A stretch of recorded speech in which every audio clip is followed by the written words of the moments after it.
how much of a skeletal structure from all the Australopithecus afarensis specimens together? And you were mentioning earlier about how we can kind of, this is before we went live, but in our film earlier, you're talking about how you can kind of piece a more complete skeleton as long as you have half of it.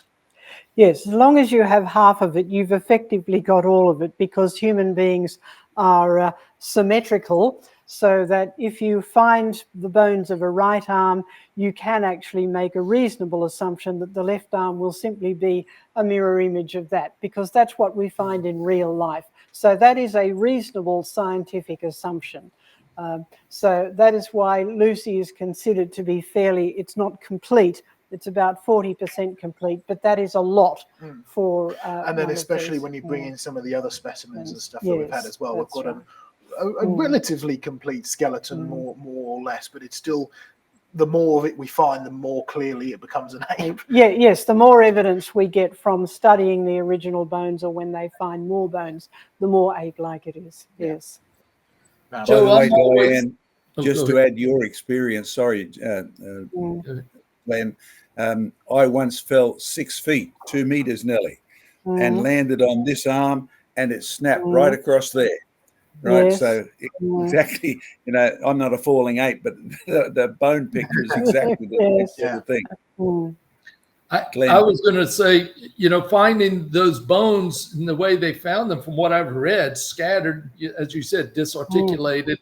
It reminds me, as I've taken kids and had them open up owl pellets.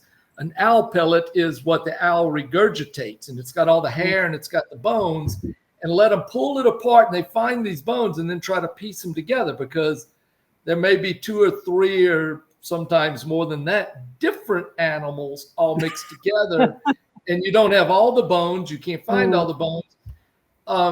We don't know how many were those really all from the same single one. Clearly, they did get some other animal bones, a baboon bone mixed in there.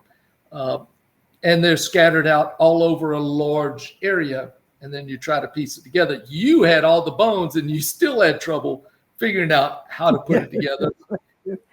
And obviously, different people have put it together different ways. Different museums have put them together in different ways, and some of them didn't even have the same number of vertebral fragments that came with the kit that we ordered from the place that did the scanning and 3D printing. Yes. So it's not a very exact science, is it?